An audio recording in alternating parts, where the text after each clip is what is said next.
Hello students, my self मिलन शाह। जीवन में दो निर्णय ऐसे हैं, उसमें से एक भी अगर आपने गलत ले लिया तो समझ जाओ आपका जो जीवन है वो बर्बाद हो जाएगा, एक पेनफुल स्टोरी बन जाएगा। उसमें से पहला निर्णय है सही करियर का, सही फील्ड का सिलेक्शन करना। अगर आपने गलत फील्ड पसंद कर दी जिसमें आपको काम करना पसंद नहीं, तो आप सुबह ऑफिस जाना पसंद ना करोगे और ऑफिस में बैठ के यही सोचोगे कि कब 6-7 बज जाए और मैं घर चला जाऊं। और इस तरह से हर दिन हर महीना आप जैसे तड़प तड़प के निकालोगे, क्योंकि सैलरी के लिए आपको जॉब या बिजनेस तो करना ही पड़ेगा। दूसरा निर्णय ऐसा है कि लाइफ पार्टनर का सिलेक्शन करना। अगर आपने गलत लाइफ पार्टनर का सिलेक्शन कर लिया जिसके साथ आपके विचार मैच नहीं होते, तो समझ जाओ कि आपको ऑफिस से घर जाने की इच्छा ना होगी। और जितने साल आप शादी के बाद जियोगे, 40-50 साल, आपको हर दिन लड़ाई करके और तड़प तड़प के जीना पड़ेगा। और ये दो में से एक डिसीजन भी अगर गलत हो गया तो समझ जाओ लाइफ पूरी अनहैप्पी हो जाएगी और फिर आपको हमेशा के लिए इन निर्णयों पे पछतावा होगा। तो आज हम पहले निर्णय की बात करेंगे जो जीवन में आपको 10th या 12th के बाद लेने की जरूरत पड़ेगी, तो वो है सही करियर का सिलेक्शन। ये दोनों निर्णय लेने की एक साइंटिफिक प्रोसेस है। अगर उस प्रोसेस में से आप पास होकर डिसीजन लेते हो तो समझ जाओ आप कभी पीछे जाके पछताओगे नहीं कि मैंने रॉन्ग फील्ड सिलेक्ट कर ली या मैंने रॉन्ग लाइफ पार्टनर सिलेक्ट कर लिया। तो करियर को सिलेक्ट करने की एक सही प्रोसेस है, उसको आज हम समझेंगे। अगर आपने अपने करियर सिलेक्शन के डिसीजन को इस प्रोसेस से पास करके ले लिया तो समझ जाओ पीछे जाके 5-10 साल बाद जब आप काम करोगे तो आपको पछतावा ना होगा कि मैंने गलत फील्ड सिलेक्ट कर ली, या ड्यूरिंग द स्टडी भी आपके स्टडी में कोई डिस्टर्बेंस या न्यूसेंस नहीं आएगा। तो चलिए शुरू करते हैं आज का session, how to select correct career. तो करियर सिलेक्शन की प्रोसेस में सबसे पहला ध्यान जो आपको देना है वो है अपने गॉड गिफ्टेड टैलेंट को आइडेंटिफाई करना। अभी आपको ये विचार आएगा कि भगवान ने तो हमें कोई टैलेंट दिया ही नहीं। जैसे कि मैं जब फर्स्ट ईयर ऑफ बीकॉम में था, तब जब मैंने किसी किताब में पढ़ा था कि अपना जो गॉड गिफ्टेड टैलेंट है उसी को करियर बना लेना है, तब मैंने सोचा कि भाई अपने अंदर तो कोई गॉड गिफ्टेड टैलेंट दिया ही नहीं, क्योंकि मैं डांस में अच्छा नहीं हूँ, सिंगिंग में अच्छा नहीं हूँ, बहुत सारी ऐसी चीज, स्पोर्ट्स में मैं अच्छा नहीं था। तो मुझे लगा कि भगवान ने तो भाई बड़ा अन्याय किया, हमारे में तो कुछ टैलेंट ही नहीं दिया। बाकी अपने आसपास हम देखते हैं कोई ना कोई डांस में अच्छा है, पेंटिंग में अच्छा है, स्पोर्ट्स में बहुत अच्छे होते हैं, लेकिन मेरे अंदर ये सभी चीजें नहीं थी। लेकिन धीरे धीरे मुझे पता चला कि मैं मैनेजमेंट में बहुत अच्छा हूँ, मैं लीडरशिप में बहुत अच्छा हूँ, मैं कम्युनिकेशन में बहुत अच्छा हूँ। तो ऐसा ही होता है, पूरा यूनिवर्स जो है वो किसी भी ऐसे बच्चे को पैदा नहीं करता कि जिसके अंदर कोई टैलेंट नहीं। 800 करोड़ पब्लिक है पूरे वर्ल्ड में, सबके अंदर कुछ ना कुछ टैलेंट है। और जितने नए बच्चे 12-13 करोड़ हर साल इस दुनिया में आते हैं, सबके अंदर भगवान 2-3-4 गॉड गिफ्टेड टैलेंट देते ही है। आपके अंदर भी ऐसे 2-3-4 टैलेंट होंगे ही होंगे। आपने उस पर ध्यान ना दिया होगा, आपने उसको आइडेंटिफाई ना किया होगा, लेकिन आपके अंदर वो नहीं है ऐसा हम नहीं कह सकते, वो होगा ही होगा। उसको आप आइडेंटिफाई करें। हाँ, ऐसा होता है, कोई मैनेजमेंट में अच्छा होता है तो कोई ड्राइंग में अच्छा होता है, कोई डांस में बहुत अच्छा तो दूसरा कम्युनिकेशन में बहुत अच्छा होता है। ऐसी कोई ना कोई चीज में आप अच्छे होंगे ही, उसके बदले में कुछ ऐसी भी चीज होगी जिसमें आप अच्छे नहीं हैं। तो जो हमारी वीकनेस है उसको हमें छोड़ देना है और जिसमें हम बहुत अच्छे हैं उसको हमें आइडेंटिफाई करना है।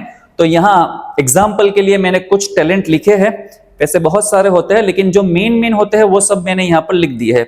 जैसे मैनेजमेंट में बहुत अच्छे होना, वो भी एक टैलेंट है। अब बहुत सारे छोटे बच्चे ऐसे देखेंगे कि चीजों को अगर कोई छोटी चीज भी उसको सौंप दी, जैसे बर्थडे का मैनेजमेंट बहुत अच्छा करेंगे, टाइम मैनेजमेंट के बड़े पक्के होते हैं, भले 5th-6th स्टैंडर्ड में हो। तो ये सब चीजों में अच्छा होना भी एक गॉड गिफ्टेड टैलेंट है। और ज्यादातर जो फील्ड है, बिजनेस है या पोस्ट है, वो अच्छे मैनेजमेंट से ही चलती है। इवन देश भी अच्छे मैनेजमेंट से ही चलता है। फिर कम्युनिकेशन में बहुत सारे लोग बोलने में बहुत अच्छे होते हैं, रिस्पॉन्सिबिलिटी बहुत अच्छी होती है, वो भी एक गॉड गिफ्टेड टैलेंट है। लीडरशिप स्किल यानी 25-50, 100, 500, 1000 लोगों को अपने अंडर में संभालना, उसमें कुछ बहुत अच्छे होते हैं। लॉजिक, मैथ्स के चैंपियन होते हैं। रिलेशनशिप बिल्डिंग यानी फ्रेंडशिप या नेटवर्क जल्दी बना लेते हैं, वो भी एक टैलेंट है, क्योंकि बिजनेस के लिए, बहुत सारे मार्केटिंग ऐसे प्रोफेशन के लिए नेटवर्क बिल्डिंग बहुत अच्छा होना चाहिए आपका। म्यूजिक में कुछ लोग अच्छे होते हैं, तो कुछ कलर की सेंस किसी की बहुत अच्छी होती है, कलर सिलेक्शन बहुत अच्छा करते हैं। कुछ आर्ट में बहुत अच्छे होते हैं, कुछ ग्रॉस मोटर में बहुत अच्छा होते हैं। ग्रॉस मोटर यानी कि फिजिकल वर्क, बाहर दौड़ भाग वाले जो काम है, फार्मिंग के काम है, स्पोर्ट्स के काम है, मार्केटिंग के काम है, तो उसको बोलेंगे ग्रॉस मोटर स्किल। उसमें कुछ बहुत अच्छे होते हैं, तो मैंने कहा कुछ लोग बैठने में बहुत अच्छे होते हैं, 10 घंटे बैठ के काम कर सकते हैं, वो भी एक टैलेंट है। क्रिएटिव थिंकिंग किसी की बहुत होती है, हर रोज या हर सेकेंड हर मिनट एक नए आइडिया सोच सकते हैं अगर उनको सोचना पड़े तो ये मेन टैलेंट है। हम ऐसा मान लेते हैं एग्जाम्पल के तौर पे कि आपके अंदर मैनेजमेंट का गॉड गिफ्टेड टैलेंट है, कम्युनिकेशन का गॉड गिफ्टेड टैलेंट है और लीडरशिप। ये 3 चीजों में आप बहुत अच्छे हैं, लेकिन मैथ्स में कच्चे हो, फिजिकल वर्क की कैपेसिटी नहीं, ड्राइंग इतना बेकार है कि भाई पता ही ना चले क्या बनाया है, एलिफेंट ऐसा बनाता है कि गधा बनाया जैसे, या कलर सेंस भी बहुत बुरा है, म्यूजिक पता ही नहीं चल रहा। लेकिन ये 3 चीजों में आप बहुत ही बेहतरीन हो, ऐसा हम मान लेते हैं। तो ये 3 हो गए आपके गॉड गिफ्टेड टैलेंट। बाकी सब में आप एवरेज हो सकते हो, वीक हो सकते हो, उसको हम छोड़ देते हैं। अभी जो ये 3 चीजें हैं, management, leadership and communication skill, ये 3 जो स्किल है अभी आपको देखना है कि वो कौन कौन सी पोस्ट पे फिट बैठ जाओगे आप, यानी कहां कहां इन 3 चीजों की जरूरत पड़े। तो यहां एग्जाम्पल के तौर पे कुछ पोस्ट मैंने लिखी है कि इतनी जगहों पे ये 3 चीज चाहिए, यानी ये 3 टैलेंट अगर आपके अंदर है तो ये सब काम आप बहुत अच्छे से कर पाओगे, यानी बहुत इजीली और बेहतर तरीके से कर पाओगे।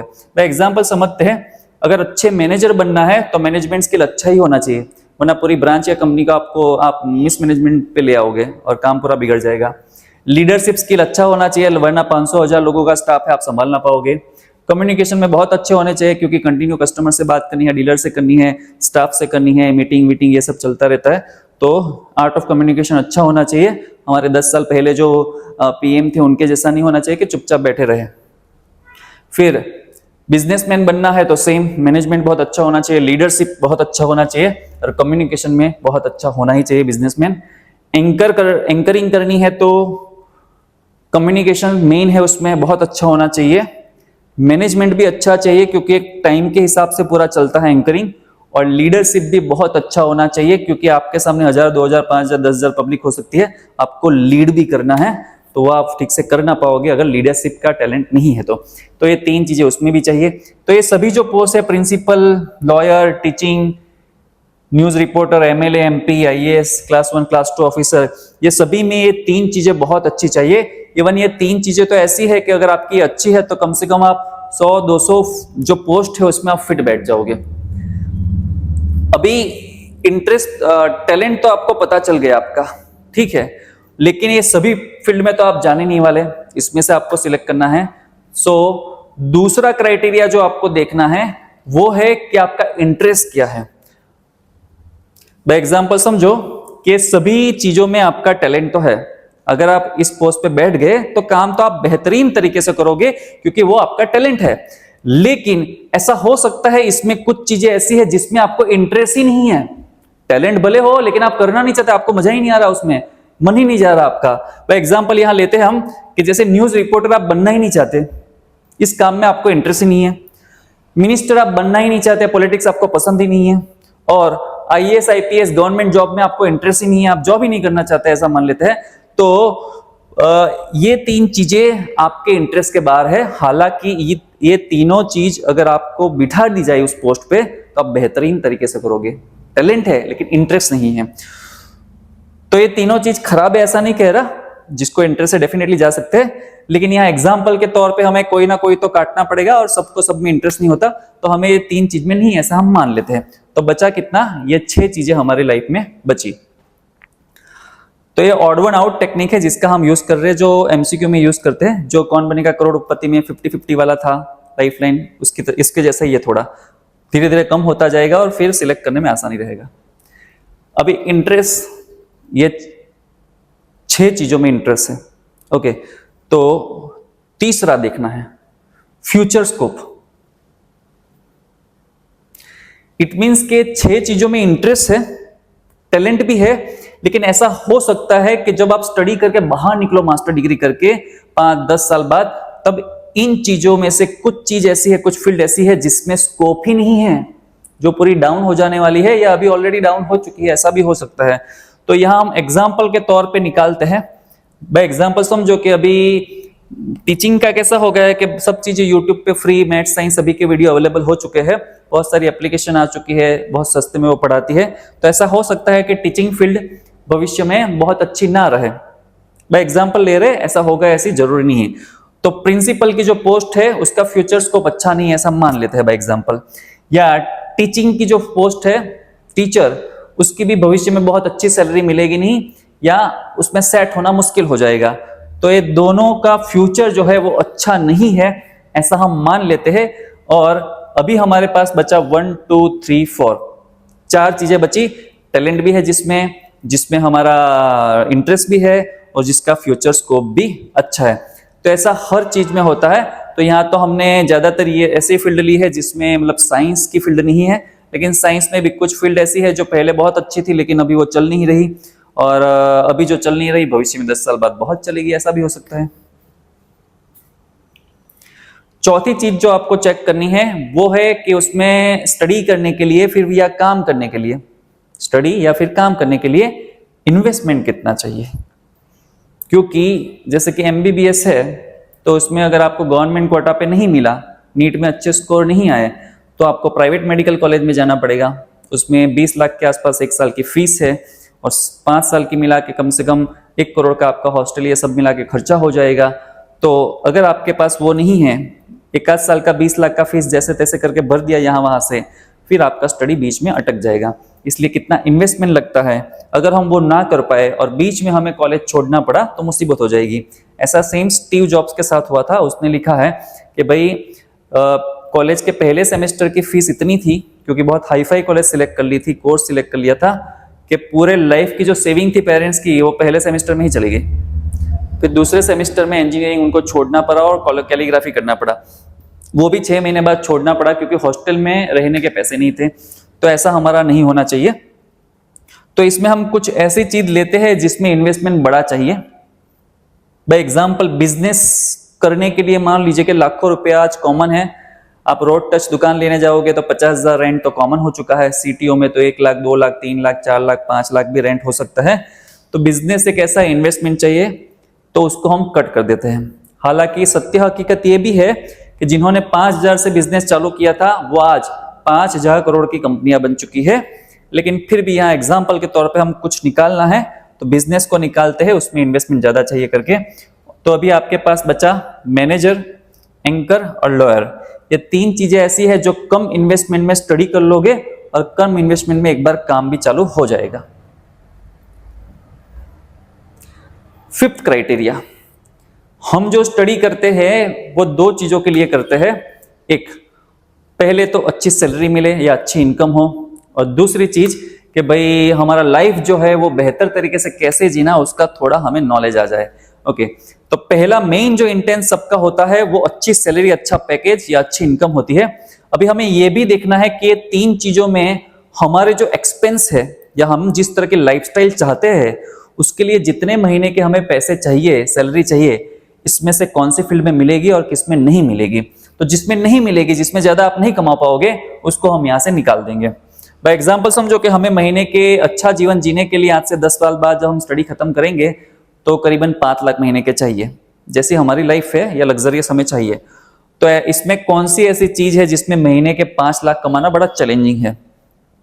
तो एंकरिंग की जो फील्ड है आई थिंक बड़ा चैलेंजिंग है। महीने के 5 लाख, साल के आधा खोखा से ज्यादा 60 लाख रुपीस कमाना, इट्स चैलेंजिंग। कभी कभी कोई एंकर कमा लेता होगा, बाकी इट्स चैलेंजिंग, इतने पैसे नहीं कमा सकते।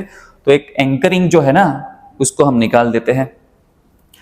मैनेजर की जो जॉब है, मैनेजर यानी जॉब कर रहा है, तो वो जॉब की अभी जो सैलरी है वो रूरल एरिया में तो फर्म में अगर जाओगे तो 20-25 हजार से लेके फिर बैंक में जाओगे तो 50,000, लाख, 1.5 लाख, 2 लाख तक जा सकती है, और उसमें हायर पोस्ट पे जाओगे तो ज्यादा जा सकती है।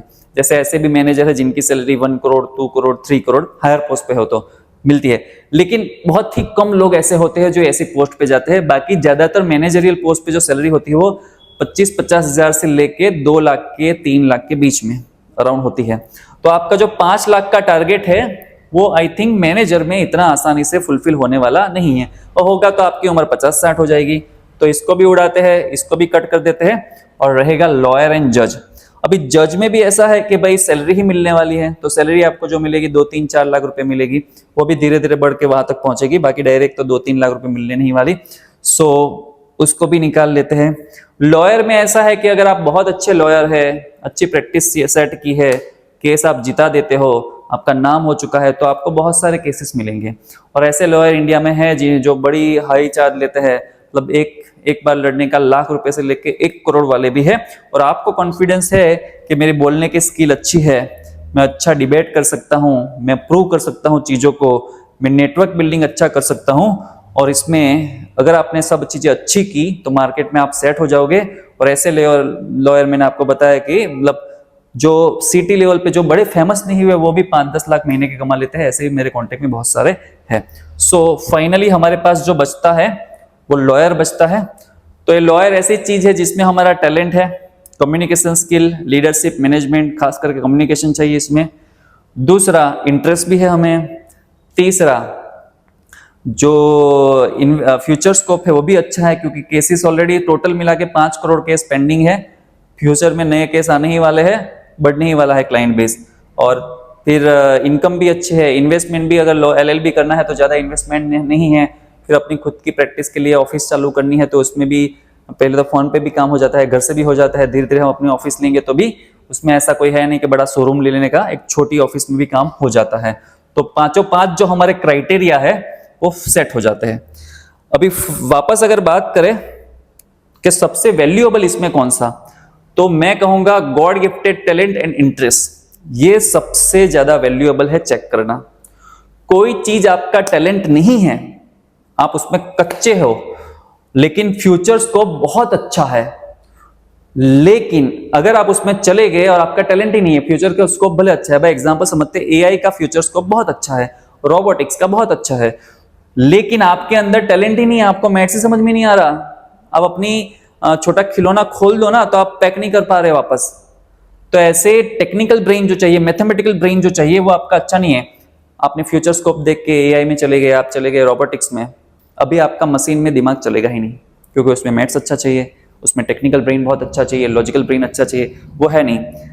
उसमें भले लोग करोड़ों कमा रहे हैं, क्योंकि फ्यूचर अच्छा है, आप ना कमा पाओगे। क्यों? आप ठीक से काम ही ना कर पाओगे।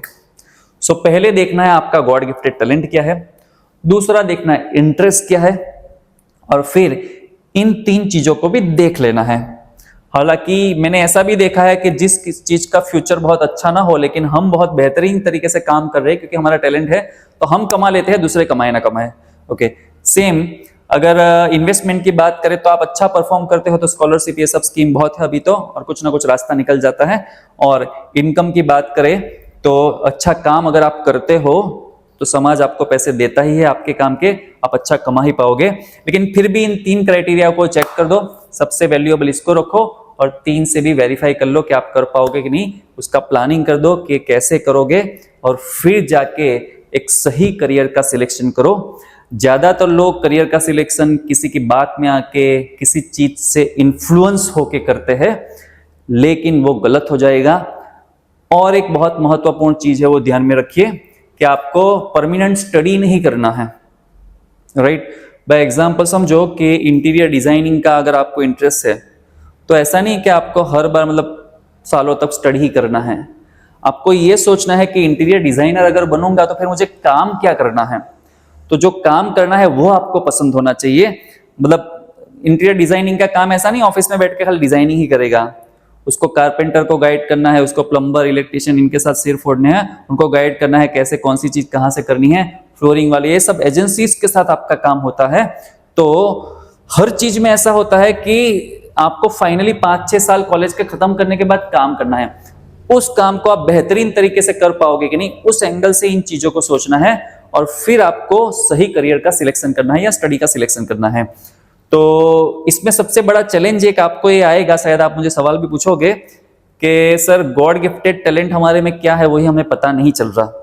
तो सही में एक चैलेंजिंग काम है, क्योंकि 100 में से 95 लोग कम से कम ऐसे होते हैं जिनको अपने गॉड गिफ्टेड टैलेंट का पता ही नहीं है। सो उसकी एक लेकिन प्रोसेस है, लंबी प्रोसेस है, थोड़ा ऑब्जर्व करना पड़ता है अपने आप को। कभी उसका भी सेशन बनाएंगे कि वो प्रोसेस क्या है, उसमें से पास होकर आप अपने गॉड गिफ्टेड टैलेंट को आइडेंटिफाई कर पाओगे। तो आशा है कि आज का जो सेशन है वो आपको पसंद आया होगा और आपको यूजफुल हो जाएगा, और आप गलत करियर का सिलेक्शन ना करोगे और इसके बेस पे सही करियर का सिलेक्शन करोगे। Thank you.